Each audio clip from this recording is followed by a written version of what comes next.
Corona virus ने न केवल भारत बल्कि पूरे विश्व में अर्थतंत्र को बदल कर रख दिया। जहां पहले देशों में व्यापार कारोबार में ग्रोथ को लेकर आपस में मुकाबला था, अब कारोबार को बचाना और दिवालिया होने से बचाने की पहल ज्यादा दिखती है। हो भी क्यों ना, कोरोना ने कुछ सेक्टर को छोड़ ज्यादातर सेक्टर्स को बिना संक्रमण के ही मरने की कगार पर लाकर खड़ा कर दिया। एक अनुमान के मुताबिक देश में करीब 49 करोड़ लोग रोजगार से जुड़े हुए हैं, जिसमें से सिर्फ 5% लोगों का रोजगार भी गया तो यह आंकड़ा 2.5 करोड़ से ज्यादा का हो सकता है। एक रिपोर्ट में जल्दी से जान लेते हैं कि किस सेक्टर के संभावित कितना नुकसान हो सकता है और कितने लोगों की नौकरियों को खतरा है। देखते हैं इस रिपोर्ट में। सबसे पहले बात, देश का दूसरा सबसे ज्यादा नौकरियां और कारोबार देने वाला सेक्टर यानी कि ऑटो सेक्टर। पिछले एक साल में मांग की मार झेल रहा ऑटो सेक्टर के लिए कोरोना वायरस किसी भूचाल से कम नहीं है। हर साल 2 करोड़ से ज्यादा वाहन बनाने वाली कंपनियों का आज उत्पादन ठप है। Society of Indian manufacturers (SIAM) के आंकड़ों के अनुसार हर रोज ऑटो इंडस्ट्रीज को करीब 2300 करोड़ रुपए का नुकसान यानी कि 40 दिन के लॉकडाउन में करीब 90,000 करोड़ रुपए का नुकसान हो सकता है। अगर लोगों की नौकरियों की बात करें तो कुल 4 करोड़ लोग सीधा इस सेक्टर से जुड़े हैं। अगर सिर्फ 1% लोगों की नौकरियां भी गई तो यह आंकड़ा 4 लाख से ज्यादा हो सकता है। ऑटो सेक्टर उन सेक्टर में से एक है जो आयात और निर्यात दोनों तरफ से नुकसान उठा रहा है। ऑटो कंपनियां हर साल करीब 35,000 करोड़ के ऑटो पार्ट्स विदेशों से मंगवाती थी, खासकर चीन और यूरोप से, जो कोरोना के कारण इस समय बंद हैं। दूसरा, भारत के अलावा कई कंपनियों का करीब 15% से ज्यादा गाड़ियों का निर्यात विदेशों से होता था, जो पूरी तरह से अब ठप है। रिपोर्ट के मुताबिक लॉकडाउन से पहले ही मार्च महीने में लोगों का शोरूम में जाना करीब 58% कम हो गया था, जिसको अब वापस लाना बहुत मुश्किल दिखता है। लॉकडाउन खुलने पर ऑटो सेक्टर जिन चीज़ों से जूझेगा वो अभी भी है। वो है लेबर की कमी जो अब घर वापस चली गई है, नकदी की कमी, मांग में कमी, निर्यात में दिक्कत, कम गाड़ियों का लॉन्च होना, कमर्शियल सेगमेंट में जोरदार गिरावट से निपटना आदि आदि। अब बात दूसरे सेक्टर की जो है टूरिज्म। यहाँ जा सकती हैं करीब 5 करोड़ नौकरियां। कोरोना का कहर सबसे ज्यादा कहीं टूटा है तो वह टूरिज्म सेक्टर पर। उन देशों को सबसे ज्यादा नुकसान उठाना पड़ेगा जिनकी कमाई का बड़ा हिस्सा टूरिज्म से आता है। भारत में भी संख्या कम नहीं है। The National Federation of Tourism Travel and Hospitality Organisation of India FAITH के मुताबिक टूरिज्म और उससे जुड़े हुए सेक्टर में करीब 5 लाख करोड़ रुपए का नुकसान हो सकता है। CII यानी कि कॉन्फेडरेशन ऑफ इंडियन इंडस्ट्रीज के मुताबिक देश में टूरिज्म और उससे जुड़े सेक्टर के करीब 5 करोड़ लोगों को नौकरियों का खतरा है।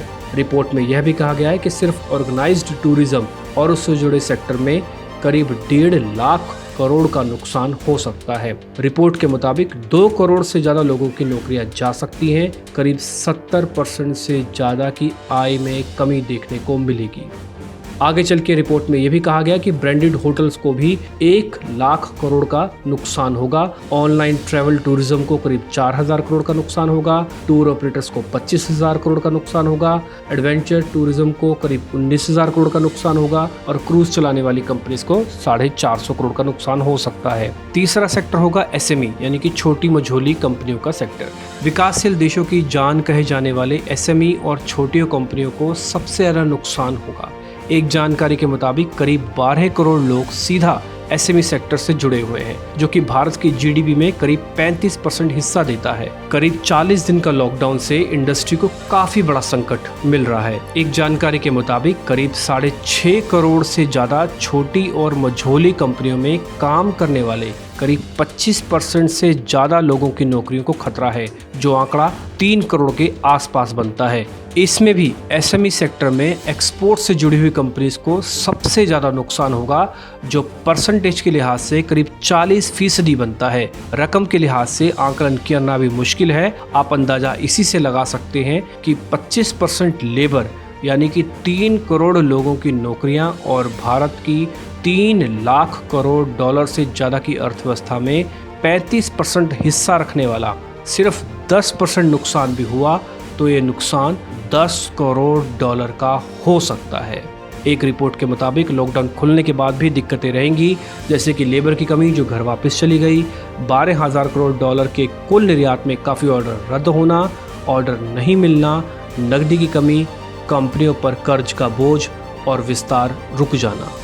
चौथा सेक्टर होगा बॉलीवुड, यानी कि विश्व की सबसे बड़ी भारत की फिल्म इंडस्ट्री। इसके नुकसान को लेकर अलग अलग रिपोर्ट हैं और मान्यता है। कुछ लोग इसको नुकसान मानते हैं तो कुछ लोग इसकी रिकवरी आगे चल के हो जाएगी, इसलिए इसको फिलहाल नॉमिनल घाटा ही मानते हैं। लेकिन मोटे तौर पर कमाई में करीब 1500 करोड़ के आसपास की कमी रहेगी, जिसका आकलन सिर्फ देश की 12 बड़ी फिल्में जो औसतन बॉक्स ऑफिस में कमाई करती उसके आधार पर ये लिया गया है। फिल्मों के जानकार मानते हैं कि इस साल फिल्मों में कमाई करना आसान नहीं होगा, क्योंकि खाड़ी देश अमेरिका, यूके, ऑस्ट्रेलिया जैसे देशों से जहां से करीब 40% फिल्मों की कमाई आती थी, वो सब देश कोरोना से ग्रस्त हैं। वहीं टीवी पर आने वाले शो की शूटिंग में भी 20 मार्च से रुकने से काफी नुकसान हो गया। जानकारों के मुताबिक टीवी शो बनाने वाले ज्यादातर कंपनियों को करीब 10 लाख औसतन नुकसान हुआ होगा, क्योंकि वो सेट का किराया देते हैं, बिजली का बिल, कर्मचारियों की सैलरी आदि आदि ये खर्चे उनके सिर पर थे। एक अनुमान के तहत करीब 50% से ज्यादा की विज्ञापन आय में भी कमी देखने को मिलेगी। फिल्म जगत से जुड़े रोजाना काम करने वाले junior artist, spot boy, lightman जो कि औसतन 1000 रुपये रोजाना कमाते हैं, उनका नुकसान काफ़ी ज़्यादा होगा। मेकअप आर्टिस्ट, कॉस्ट्यूम, कैमरा और साउंड से जुड़े लोग जो रोजाना करीब 2 से 3 हज़ार रुपये कमाते हैं, इनका नुकसान भी काफ़ी हो सकता है और इनका रोजगार भी छिन सकता है। और अब बात 5वें सेक्टर की, एक्सपोर्ट यानी कि निर्यातकों का सेक्टर। Federation of Indian Export Organisation यानी कि FIO के मुताबिक इस सेक्टर से जुड़े करीब 1.5 करोड़ लोगों की नौकरियां जाने का खतरा है। कोरोना वायरस की वजह से भारत में उत्पादन का काम पूरी तरह से ठप है और विदेशों में समय पर ऑर्डर ना देने और खुद उनके देश में दिक्कत के कारण ऑर्डर कैंसिल होने का बड़ा नुकसान होगा। जानकारों का मानना है कि विश्व में स्थिति सामान्य होने में वक्त लगेगा, इसके लिए आगे भी कारोबार में बंदी या ठप रहने के आसार ज्यादा दिखते हैं।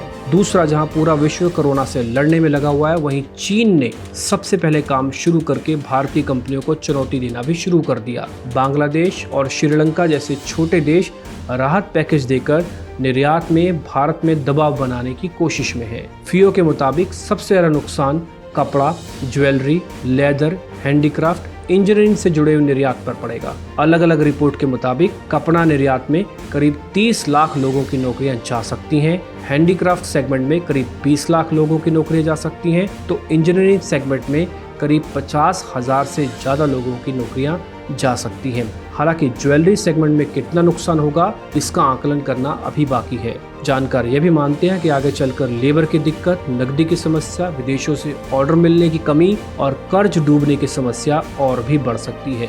ये अभी के 5 सेक्टर का विश्लेषण है। आगे कुछ और सेक्टर का आकलन भी आपके सामने लेके आएंगे। आप बने रहिए फाउंडर इंडिया हिंदी के साथ।